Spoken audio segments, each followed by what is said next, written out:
Excited to be the first pilot program in the state of Iowa for students with hearing and vision impairments.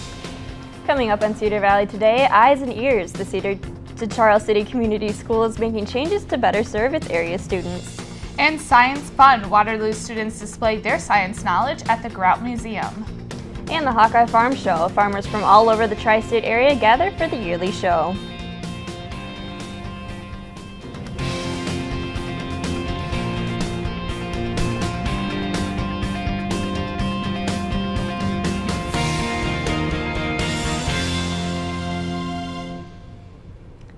Welcome to Cedar Valley Today. I'm Jacqueline Schutte. And I'm Nicole Lyons, in for Ashley Davis today. Waterloo middle schoolers got their chance to shine yesterday. Students in 6th, 7th, and 8th grades got to chance to show their skills at a science fair. By designing their own projects, students got to experience how to do research and carry out the steps. The Grout Museum in Waterloo held the science fair on Tuesday afternoon. Doing your own research is a big undertaking, and you learn a lot from doing that as far as organizing a project, managing your time, really finding out how to put together a quality study. Awards were given to the outstanding students. The Hearst Center for the Arts opened its Developing Expressions exhibit Sunday. It features various forms of artwork from students from Cedar Falls. The artists range from kindergarten to 12th grade. The exhibit runs until the end of March. Director for the Arts and Cultural Programs Supervisor for Cedar Falls, Martin Arthur, says this exhibit remains a tradition of the Arts Center. We've done, I think, probably ever since the Hearst has been here, and it's great to give these kids the recognition they deserve. And I think I think when you look around and see some of the talent that's on display here, encouragement to, give them some encouragement. A new program in Charles City will improve access to children and adolescents with hearing and visual impairments. Yeah, Jackie. The program was developed as an outreach of services from the Vinton-based Iowa Education Services for the Blind and Visually Impaired and the Iowa School for the Deaf in Council Bluffs. The center plans to hire and embed teachers and other staff in the Charles City School District as part of a pilot program that could benefit students from across the state. Working with students who have special needs is nothing new for the Charles City School District.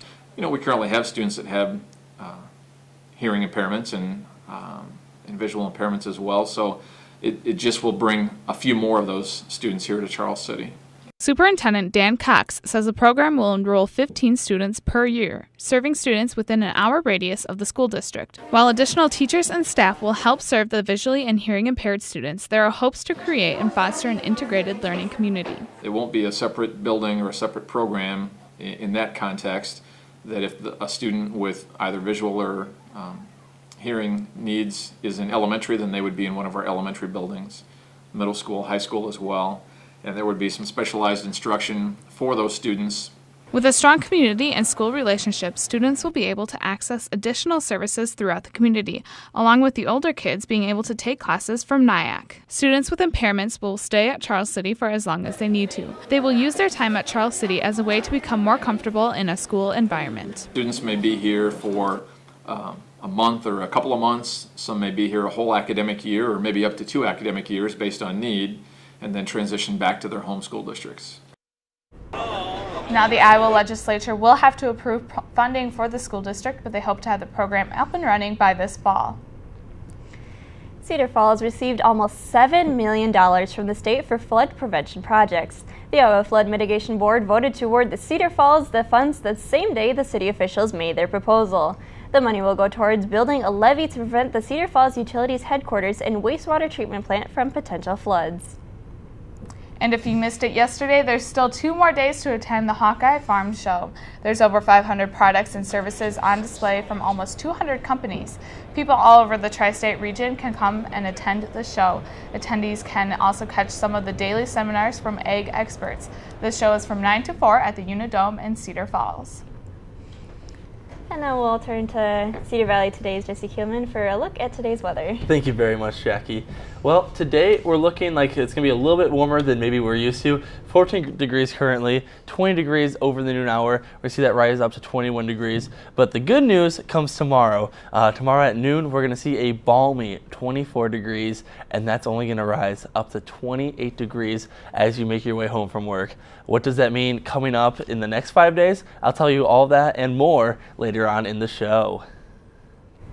So it's March now, we're warming up a little, maybe hopefully start to see the snow go away. That's right. Well, it's been a long winter too, so it's about time that we start to see some improvement. So definitely. We're moving that way though. Good. And coming up on Cedar Valley today, area outdoor enthusiasts are prepping for warmer weather with Eastern Iowa's biggest sports show. And later we'll tell you what you need to know in today's Top 5. We'll be right back.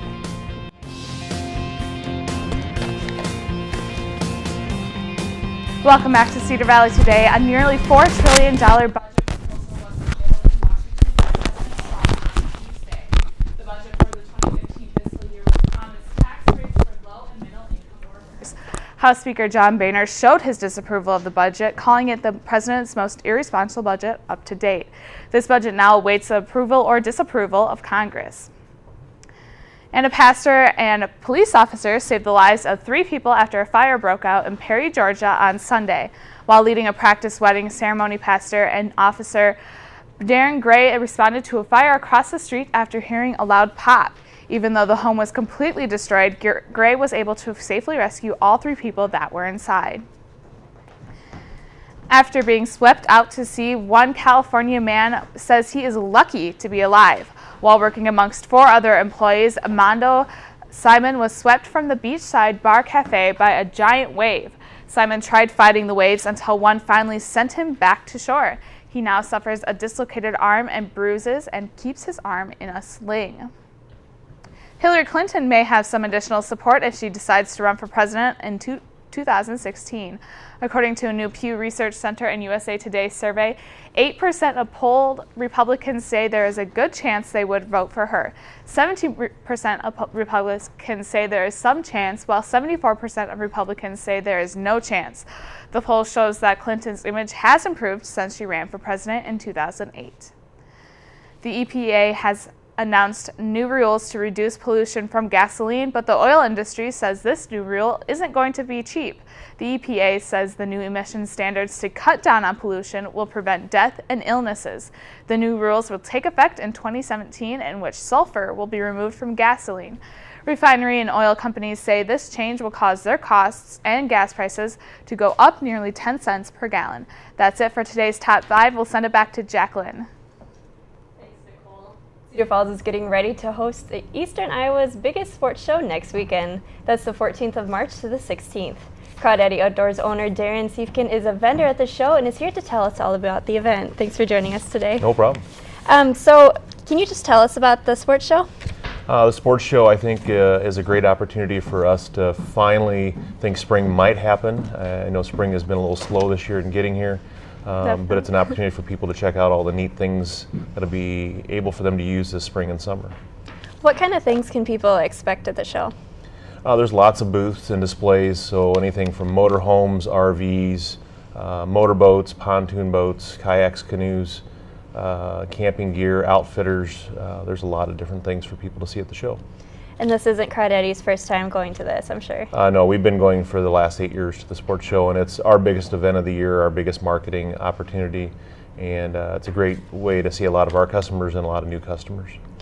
How come you keep going back? Like, what's the big draw of it? Well, when you have thousands of people show up and are excited about doing things outdoors and getting outside, that's what's good for us to be able to get in touch with those people. And what kind of people is it for? Like, obviously it's for the people who are into those kind of things, but is it also for people who are, just trying to check it out and see if maybe that's something they're interested in? Yeah, some people that maybe don't do those outdoor activities still go to the sports show. It's kind of interesting to see all those kind of things. And with all the snow and stuff we've had, people just want to get out of the house, and I think we're going to be very busy at the sports show next weekend. Can you talk about the type of things you'll be displaying at the show? For Crawdaddy Outdoors, we'll have, as usual, our kayaks, a few canoes. We will also have some tents, backpacks, sleeping bags there. And then we always have a bargain boat full of things that are on sale as well. So our that are heavily discounted items. What other kind of vendors are at the show? One of the, besides the RVs and the motorboat companies that are there, there's also outfitters, resorts. So if you wanted to go on vacation to Wisconsin or Alaska or someplace like that, there's always resort owners there, which is kind of nice to plan your vacation with those folks right on hand, rather than doing it strictly on the internet or over the phone. You can talk to them in person. How is it different than of going to this event than maybe just going to your store or one of the other stores of the people there? Well, I think it's an opportunity to take a look at, in my case, kayaks or canoes from myself, as well as maybe a couple other vendors that are at the show, and kind of compare in one spot versus driving a couple hours in any given direction. And you mentioned, this is one of the biggest events you have for your crawdaddies. How is it good for your store to go to things like this? Well, I think it's a good opportunity for us to market here in the Cedar Valley and let people know we exist. Sometimes in Waverly, people are surprised that we have an outdoor store selling kayaks and canoes, but we're doing very well, and I think it's a good opportunity to reach those people. All right, well, thanks for coming in, and good luck at the show. No, thank you. And once again, that event is next weekend. Tickets are $7 for adults and $5 for children, and you can pick up discount coupons at Quick Star stores. And coming up next after the break, Jesse Kielman will have your full forecast. Stay with us. Good morning and welcome back to Cedar Valley today. Current temperature is 14 degrees. Maybe see just a little bit more snowfall here in the Cedar Valley, just tapering off from last night. Around noon, 20 degrees and 21 degrees as you make your way home today. But some of the bigger news for us, 14 degrees tomorrow as you make your morning commute, but it's going to rise all the way to 24 degrees around the noon hour and all the way up to 28 degrees then as you make your way home. That's right, folks. That means spring has officially made its way here. We're going to see some temperatures that maybe are a little bit better than what we have been seeing. In Dubuque, 25 degrees in Cedar Rapids, Waterloo 19, 28 in Des Moines. We will see just maybe a little bit of snowfall through Dubuque, Cedar Rapids, and Des Moines, and then 26 in Sioux City and 29 in Council Bluffs. Cloudy in the western part of the state, but they're going to stay pretty dry for the most part. And then now around the nation, Seattle is at 56 degrees, 64 in Los Angeles, sunny over there. Chicago's seen just a couple inches of snow at 26 degrees, 81 and sunny in Miami, and 39 in Washington, and 36 in New York. And as we look ahead to our 5-day, good news is on the horizon. 35 degrees on Friday. We'll see just a little bit of precipitation overnight into early Saturday morning, but see some sun, and Sunday 34 and full sun then. And now I'm going to go ahead and toss it over to Nicole. Thanks, Jesse. Wartburg's campus is home to many musically talented students. The Outlet is an on-campus organization that seeks to bring artistic talents together. Joining me now is Holly Halick, president of The Outlet. Thanks for joining me, Holly. Now, what is The Outlet? The Outlet's a student organization that, as you said, strives to bring musical talents together. We do several things, like we have a TV show on WTV, we have a radio show, we have several musical events and open mics throughout the year, and we've also started trying to get into the Waverly community a little bit and have musical events outside of Wartburg as well. Okay, and what inspired you to start The Outlet? I know you started it yourself. What was kind of the motivation? It wasn't just me, actually. So a couple people came to me with the idea, and of just kind of bringing people on campus together through a different musical medium, because before The Outlet it was mostly just choir and band and other classical music forms. So we wanted to bring a contemporary music vibe to campus, so we decided to start The Outlet. Okay, how's The Outlet expanded through the years? Well, we started just putting on events, mostly just a couple open mics here and there, and then we decided to have a music festival of sorts, which was like a 3 or 4 hour thing that we called FABA, for artists by artists, that was outdoors, and that attracted a large part of the Wartburg community. And then we started expanding past just events into the TV show and radio show, and we've also are currently working on a music video for an artist on campus. So we've just tried to access all mediums of art. Okay, and you have an Outlet show tomorrow on Wartburg Television. What's in store for us there? We are having a Wartburg musician. He's a senior, Armand Picu, on the show. Not only is he a guitarist and musician, but he also does a lot of work with recording musicians on campus, so I think that'll bring an interesting aspect to the show. Okay, and who have you featured on the show previously? So far it's been all Wartburg musicians, Andrew Hoyt, Hunter Gray, Katie Aldrich, the Shallow River String Band, mostly acoustic artists, but we have some different things coming up as well involving artists past Wartburg from like Cedar Falls and Des Moines, so that'll be fun.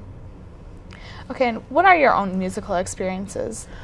As far as like being a musician, or I play guitar and sing, and I love doing that a lot. I've written some music myself, but I've kind of gone past that into more of the production side of things. I find that I really enjoy getting other people's message out more than my own, I guess.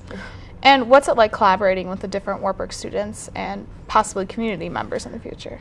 It's really interesting because everybody is so willing to do really anything. Like musicians are always looking for a new opportunity to get their name out there or to create something new and artistic and fun, and it's really cool to see how appreciative people are of us helping them out. All right, and congratulations on some awards you have received recently. How do you feel about winning awards for the outlet? I think it's pretty awesome. I really had no idea we were like in the running for anything. I guess I didn't. But I don't know. It's really exciting, and I'm glad that we could go past just the Wartburg bubble into kind of a bigger arena. All right, congratulations, and thank you for joining us today. Thanks. You can catch the outlet's newest show on Wartburg Television, Channel 8 tomorrow. Now coming up after the break, the track and wrestling teams paved the way to nationals this weekend after dominating performances. Full details on all of the hardware where they earned in just 2 minutes. Welcome back. I'm Justin Zacconi, and this is Cedar Valley Today Sports. The men's and women's indoor track and field teams traveled to Luther over the weekend for the Iowa Conference Championships. Both teams brought home the title and plenty of hardware to show for it. The men went in Saturday trailing by 11 points to Central, but stayed calm and dominated Saturday. Senior Jonas and Luzme helped kickstart the turnaround after sweeping the high jump, long jump, and triple jump, while also placing second in the 55-meter dash. In the heptathlon, Jacoby Firkins cleared the pole vault here on his way to a conference title with 4,682 points. Daniel Bounty has captured the team's only individual track win in the 800-meter dash with a time of 1:55.10. The men would beat number 12 Central by 19 points to claim the championship. On the women's side, Kayla Heeman continued her spectacular season by adding conference titles in the shot put and weight throw. Kaylee Kladova won the high jump with a leap of 1.64 meters just 2 days after playing in the Iowa Conference basketball semifinals. On the track, the Lady Knights were breaking records as Taylor Moore broke the Regent Center record in the 800 with a time of 2:14.72. Wartburg owned the conference and finished with 282 points, more than twice the amount of second-place Loris. The men and women will compete in the NCAA Indoor Championships in 2 weeks in Lincoln, Nebraska, where the women will be seeking their 4th straight national title and the men their first one ever. On the other side of the state, the wrestling team competing in the Central Regional Championships looking to send 10 wrestlers to Cedar Rapids. Cedar Valley Today's Nathan Ford was there to capture the action. The top 3 wrestlers in each weight class advanced to nationals at the Central Region Championships in Dubuque Saturday, and it was a day of revenge for Wartburg's Kenny Anderson. The 3rd-ranked senior defeated 2nd-ranked Jimmy Gatto of Co. 4-2 in the semifinals, avenging the loss by fall just 2 weeks ago. Then in the final, Anderson took down the guy that ended his 51 match-winning streak in January with a 6-3 decision over top-ranked Evan Ober to defend his region championship. 3 other night seniors defended their titles as well, including top-ranked Gilberto Camacho at 125 pounds.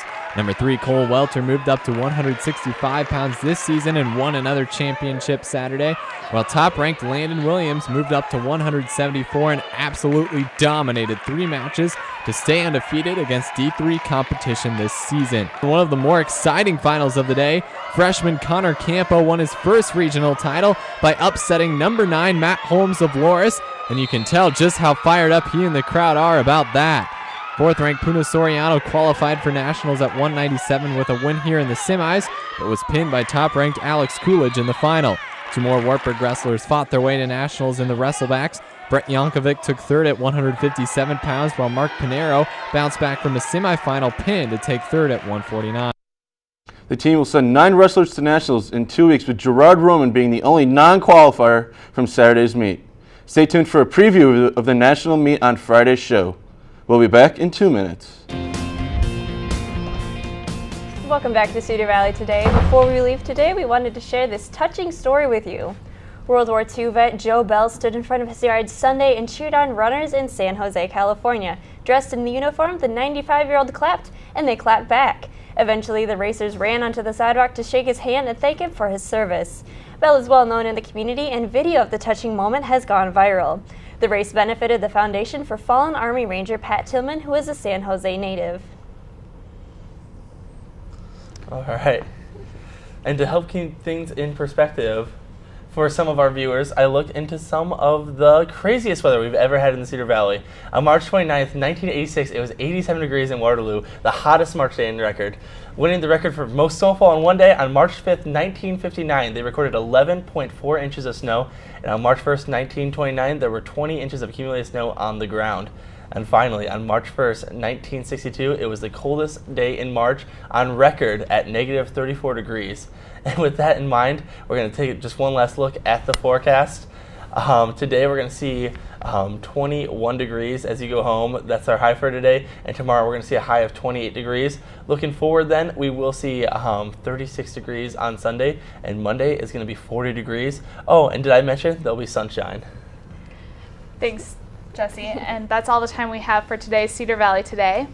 Make sure to tune in Friday for a brand new show. Have a great day, Cedar Valley.